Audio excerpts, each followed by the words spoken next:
From Hollywood, it's time now for Edmund O'Brien as... Johnny Dollar. This is Mr. Lavery at Washington Life. Are you available for an assignment? Yes, I am, Mr. Lavery. Fine.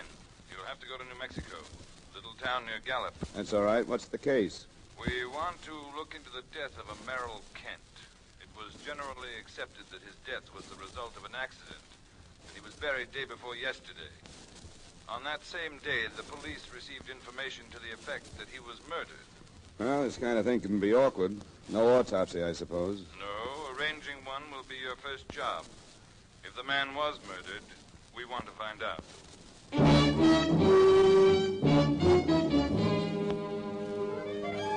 Edmund O'Brien in a transcribed adventure of the man with the action-packed expense account, America's fabulous freelance insurance investigator. Yours truly, Johnny Dollar.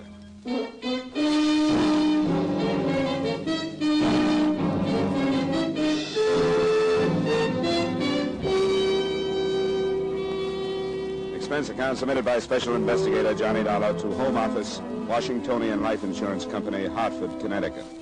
The following is an accounting of expenditures during my investigation of the Merrill Kent matter. Expense account item 1, $145, transportation via air, train, and finally rented car from Hartford to Fort Scott, New Mexico, which is a small village where the law is attended by a deputy sheriff named York.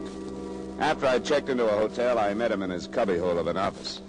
Well, I don't know what to think about the darn thing. Get everything all settled, and then some blame fool riles it up again. Was it a local phone call? Local? Yeah. Oh, a month ago, I could have found out who made it just by asking the operator. Used to have their finger on everything in town, but we got a dial system now. I didn't recognize her voice because she was, tricking it up. What did she say? Yeah, she called while the funeral was going on, you know. Yeah, I understood that. Yeah, she said something from the Bible and that she couldn't stay silent while the good man's body was being submitted to the grave, as she put it. Then she said she wasn't sure enough to accuse anybody out in the open, but that she thought Mr. Kent had been murdered. No more than that? Didn't she name anybody? No, she just hung up. Yeah, isn't much to start from, is it? No. You know, I knew Kent. He was a good horseman, but better ones have been killed the same way. See, the horse falls and the rider's foot slips through the stirrup. Then when the horse gets up, he panics with his thing stuck there and dragging at him. He doesn't have to run 100 yards, and the man's dead. Well, Kent's horse must have run 3 miles. How do you know that? Well, the way he was blowing when he got back to the ranch. He dragged Kent all the way home, you know. But you don't know where it happened, huh? No. Kent bred horses and was out all the time exercising them, so it could have happened any place. I just say the man had some hard luck. He's dead and buried, and as far as I'm concerned, that should be the end of it. Yeah, you're probably right. The insurance company has a sizable investment to protect if they can. They want an autopsy, so I guess we'll have to have one. Well, how do you figure on working that out? I know the widow won't okay one, and some survivor has to in this state. Have you talked to her about this? No, but she's been through enough as it is. Why should I want to open it up again? You'd think she'd want to know if her husband was murdered or not. She doesn't know anything about the phone call. She doesn't? I didn't think it was worth telling her about. I'm afraid you'll have to be told, but I'll spare you the trouble. Small town like this, I know it's tough. Yeah, that's right, it is. Who was the doctor that was called, the one that signed the death certificate? His name's Snyder. Yeah, thanks. Where's his office? It's in his house down on Elm Street, 2nd Street just past the hotel. I'll find it. Thanks again, Sheriff. Sorry I have to stir things up. I'll do it as quietly as I can.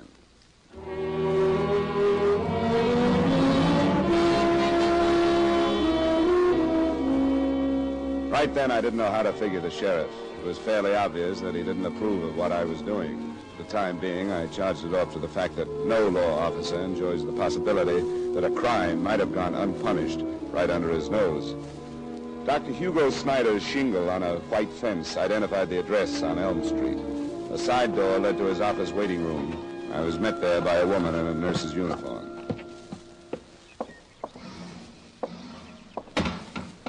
Good afternoon, sir. How do you do?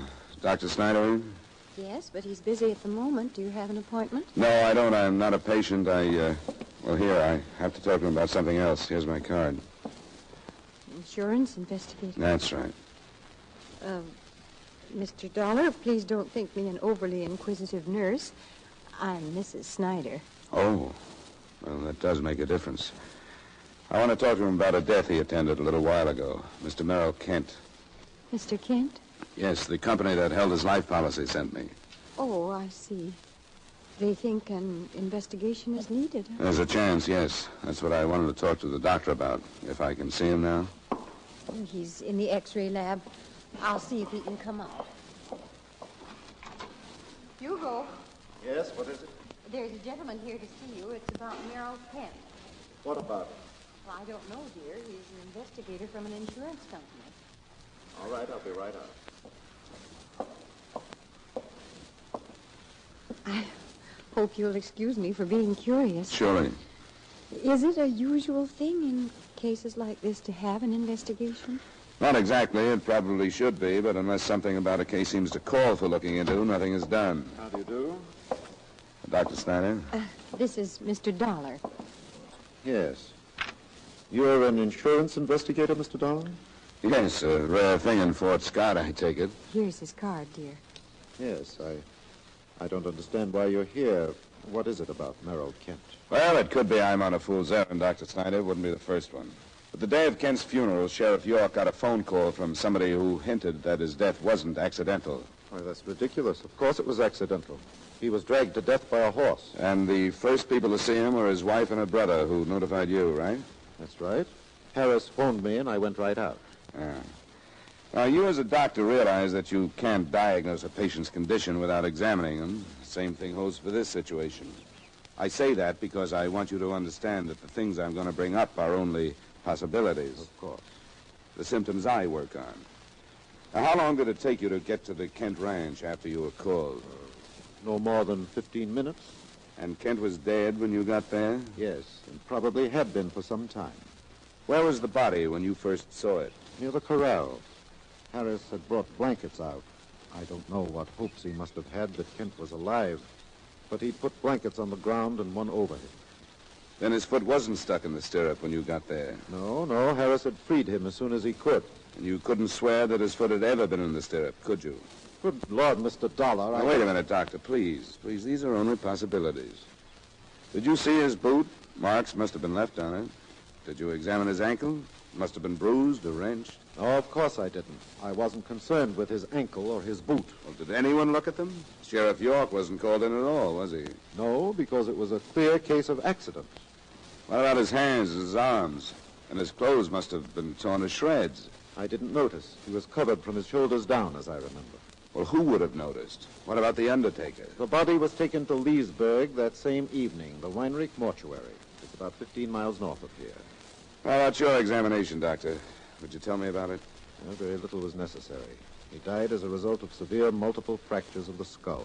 And I don't suppose you could tell which of these fractures was the fatal one? No, of course not. Or which was the first one? Of course I couldn't. Then he could have been hit on the head by somebody and then dragged by the horse, couldn't he? I signed a certificate to the effect that his death was accidental. I firmly believe that it was. Now, nobody doubts your sincerity, Doctor, but you'll have to admit that since somebody has mentioned murder, there are some angles that could stand looking into. I tell you there aren't. But what do you propose to do? We're going to order an autopsy. Kent had a sister living in Seattle. She's on her way here in case we need her authority to get one. I want to thank you both, and I hope I won't have to bother you again. Good day, Mr. Dollar.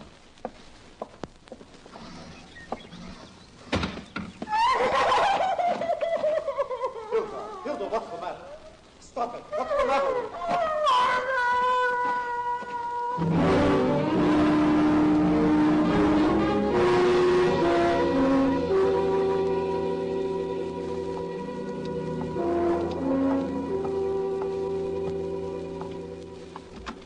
Last time it happened.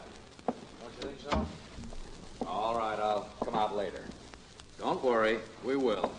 Now, goodbye, Mrs. Green. Oh, hello there, Mr. Dollar. Hi, Sheriff.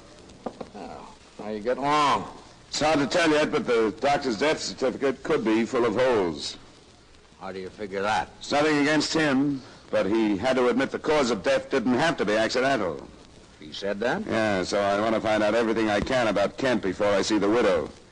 Assuming the possibility of murder for a minute, can Can you think of anybody that could have done it? No, I can't think of anybody. How did he get along in town? Was he well-liked? Well, he didn't have much to do with the town. He was away a lot to horse shows and sales, things like that. How long would he be away on these trips? Well, I never kept tabs on that. No reason to. He'd take Mrs. Kent with him?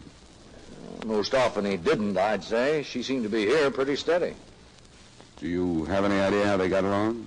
I wouldn't know anything about that. Never heard one way or another. Where is the Kent Ranch, Sheriff? You turn to the left at Bryan's store. It's out 5.5 miles. Thanks. Oh, Mr. Dollar. Yeah? I know you think I'm acting kind of strange about this, and, well, I guess I am. These people are my friends, and you grow close together in a place this size. I told you I understood that. I guess I don't want any of them to turn out to be a killer. Have you remembered something that you want to tell me? No, it's nothing like that. I wouldn't lie to you. But it seems like you've got it in your mind that Maxine Kent might have had something to do with her husband dying. I didn't say that. Everybody likes her, Mr. Dollar. Loves her, I guess is more like it. She was born here. Now, if you're going to make it rough on her, I'd watch my step if I was you. Thanks for the advice, Sheriff. The way you seem to feel, I wonder that you reported that phone call at all. The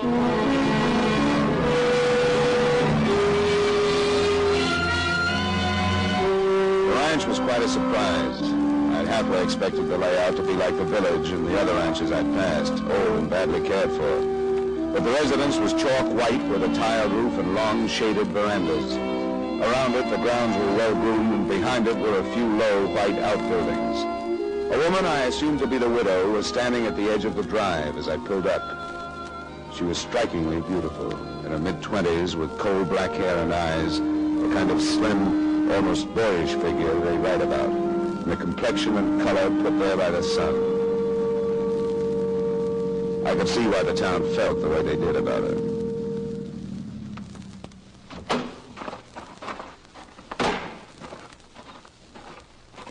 Well, Mr. Dollar? Yeah, I seem to have been preceded by my infamy. My brother's in town. He phoned me that you were on your way out.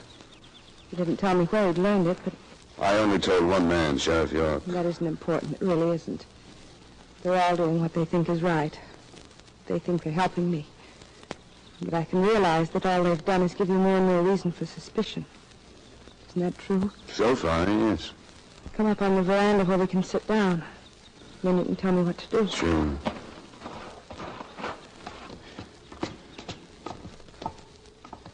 Have a chair. This is fine. I'd made up my mind that I wouldn't go to pieces, but if I do, you'll have to forgive me. How do I order an autopsy when the funeral... All that's needed is your signature, Mrs. Kent, on a form that says you're authorized one. I will. If it's the right thing to do, I'll do it. Is that all? As far as I'm concerned, yes. The rest of it will be up to the county. They'll ask if you suspect anyone. I don't suspect anyone. They'll ask who you suspect of calling the police. But I don't suspect anyone. Then it'll be up to the coroner's jury. Besides, Miss Kent, I don't know if you can understand that because of the phone call, I couldn't do anything but press this. Don't understand. I don't understand any of it, but I'll do what's right. Unless there's something else, I wish you'd go now.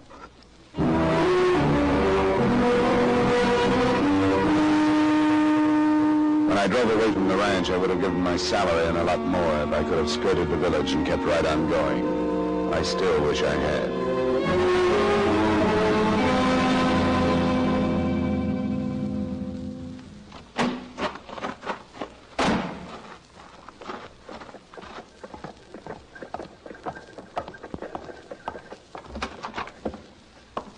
You the guy from the insurance company? That's right. Where's Sheriff York? He's over at Doc Snyder's. Just phoned and said if you showed up to get right over there. Why? Mrs. Snyder killed herself. She left a letter. She said she was the one who made the phone call that started this whole thing.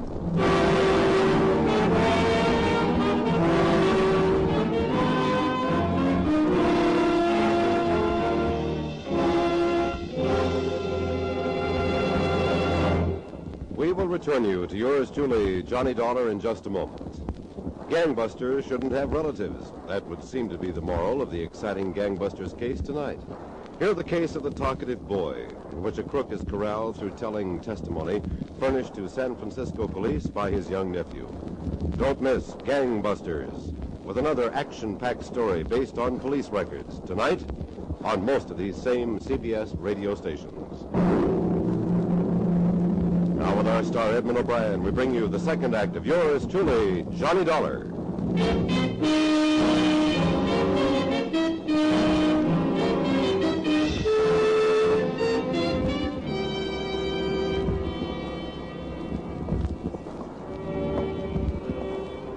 Sheriff York? Yeah, who is it? Oh. Well, I guess you got the news. Briefly, yeah. What's the story? Well, the doctor was in the office, and he called for Mrs. Snyder. She didn't answer, and when he came out to look for her, he found her in there, in the parlor. She was dead on the couch. The note. What else did it say except that she was the one that phoned you? It's there on the table. Something about there was nothing behind it but false suspicion and wrecking her life beyond repair. I don't know, it's kind of wandering. What kind of false suspicion? Her husband and Mrs. Kent? It looks that way. Come on, we'll go on in. You can read it yourself. Yeah. Where's the doctor? He's in his room. Alone? Here, through here. Yeah, that's the way he wanted it. He's mighty busted up over it. Have you reported the county yet?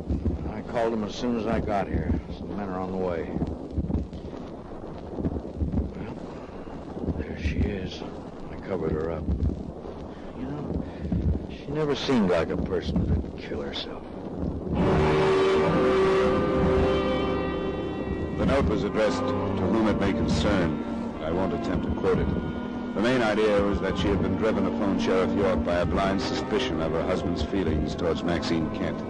Then, when she learned these suspicions were groundless, she realized that there was no longer any chance for happiness. The closing words begged her husband's forgiveness and swore to his innocence. Sheriff York would rather not go with me, but he guessed it would be all right if I talked to the doctor.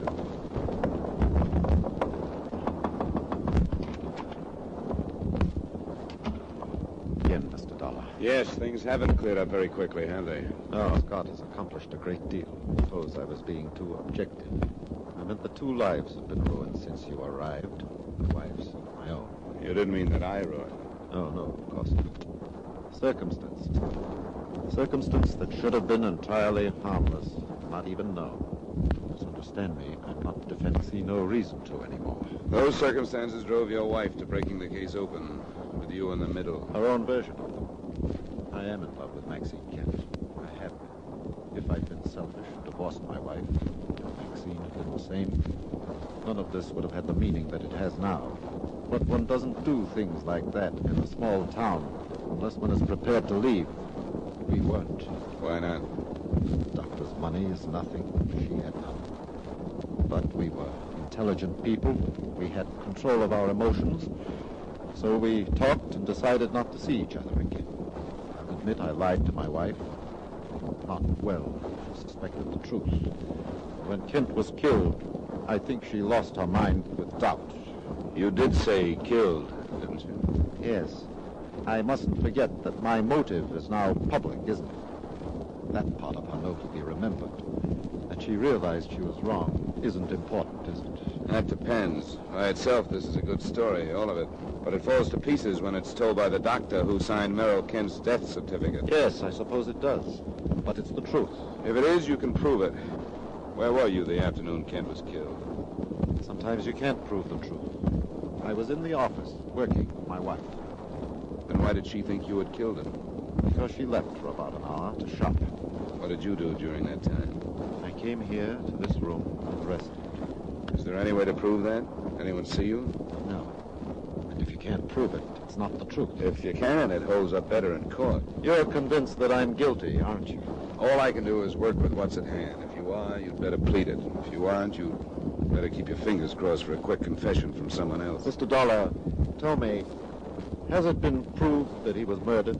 The autopsy should be underway by tomorrow afternoon. Kent's sister has arrived? We don't need her. His widow is authorizing one. I see. Anything more to say? No. No, I don't think there's anything more to say.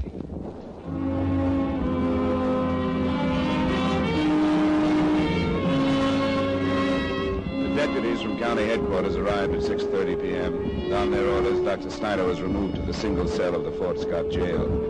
He wasn't questioned that evening, but the headquarters men quite pointedly had their doubts that his wife's death was due to suicide.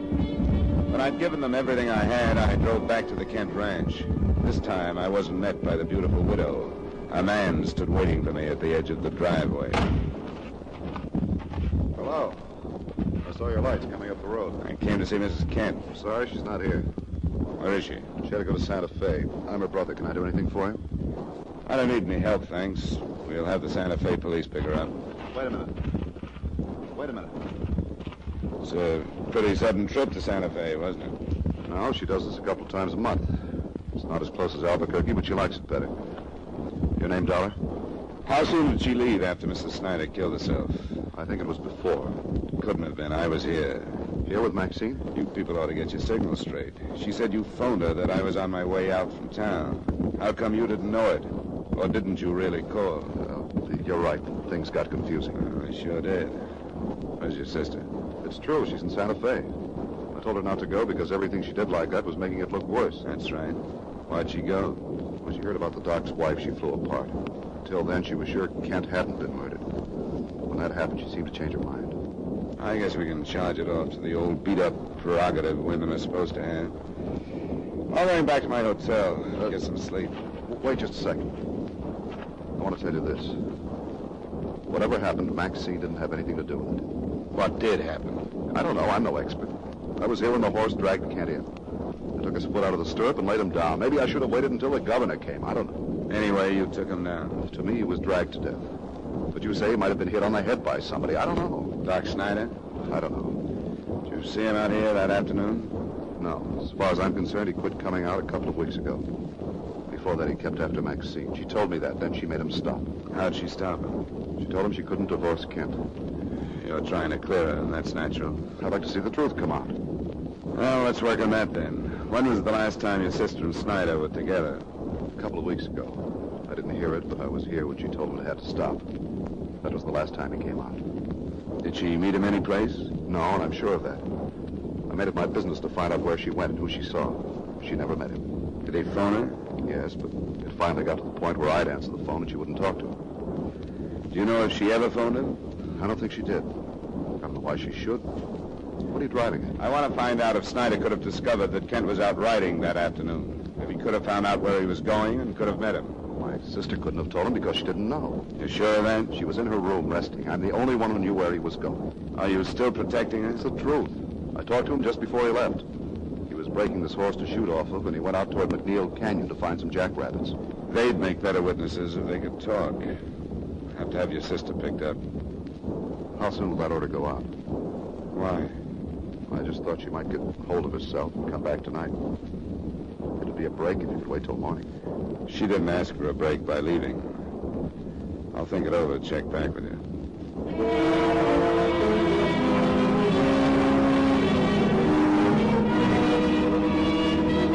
The next day, things moved slowly. Mrs. Kent did come back on her own and signed for an autopsy. I didn't see her. By that evening, her husband's body had been exhumed, and by noon the following day, the coroner's report was out. There was no actual post-mortem evidence of murder, but the openings were still there. Considering the circumstances, there was no proof that it wasn't murder either. The inquest verdict was the familiar death by misadventure, or at the hands of person or persons unknown. Dr. Snyder and the body of his wife were carted off to the county seat for more questioning and examination. And I spent the rest of the day with Sheriff York and a flock of volunteer citizens going over everything we had from the beginning again. It was a long, hot afternoon. After a shower and some food that evening, I started back to the Kent Ranch.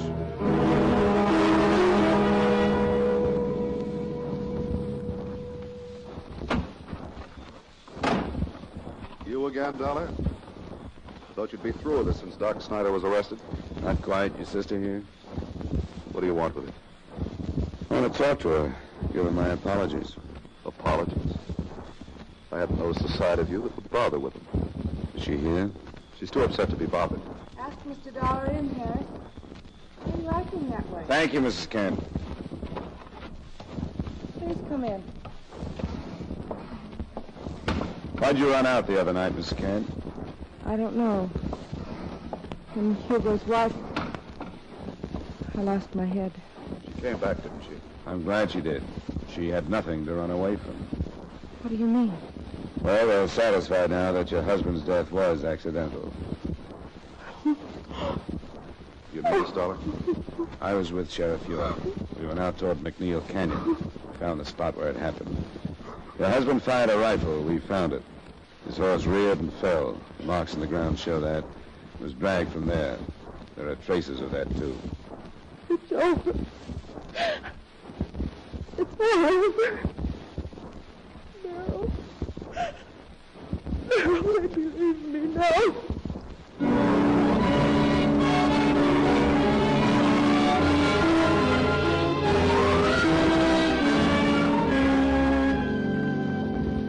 Expense account item 2, miscellaneous, $88.40. Item 3, same as item 1, transportation, back to Hartford. Expense account total, $378.40. Remarks? I'm sorry about the happy ending. The fact that everybody told the truth and that nobody was a criminal. And that the insurance claim is as good as New Mexico gold. Yours truly, Johnny Dollar.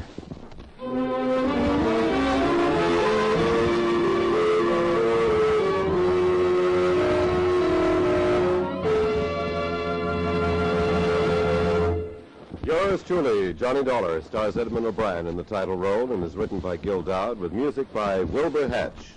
Edmund O'Brien will soon be seen starring in the Paramount Pictures production, Silver City. Featured in tonight's cast were Ray Hartman, Joseph Kearns, Jeanette Nolan, Edgar Barrier, Virginia Gregg, and Hy Averback. Yours truly, Johnny Dollar, is transcribed in Hollywood by Jaime Del Valle.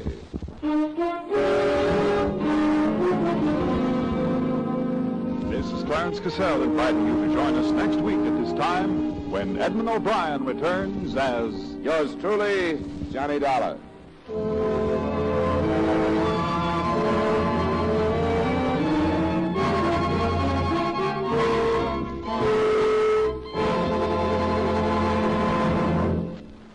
This is Edmund O'Brien again. I'd like to speak to you for a moment about one of the most important duties of American citizens. Today, every American has an opportunity to share in our common defense effort. And right now, this opportunity has become a duty for all of us. The armed forces of the United States need blood, our blood. The Korean campaign has gravely depleted the supply on hand, and this must be replenished if we are to afford our servicemen the protection they are giving us. No matter what your age, sex, or station in life, you can contribute to American defense by donating a pint of your blood to the men of your Army, Navy, Air Force, or Marines. Call your local blood donor center or Red Cross chapter today for an appointment. Remember, your donation of blood may save the life of a wounded serviceman. Give your blood today to save a life tomorrow.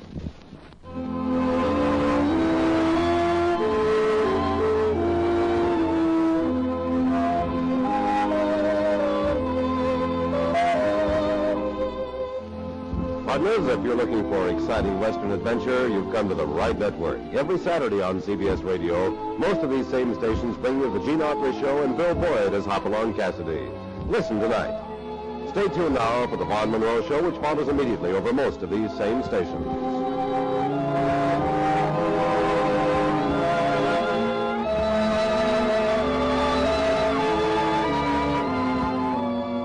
And remember, Gene Autry every Saturday evening on the CBS Radio Network.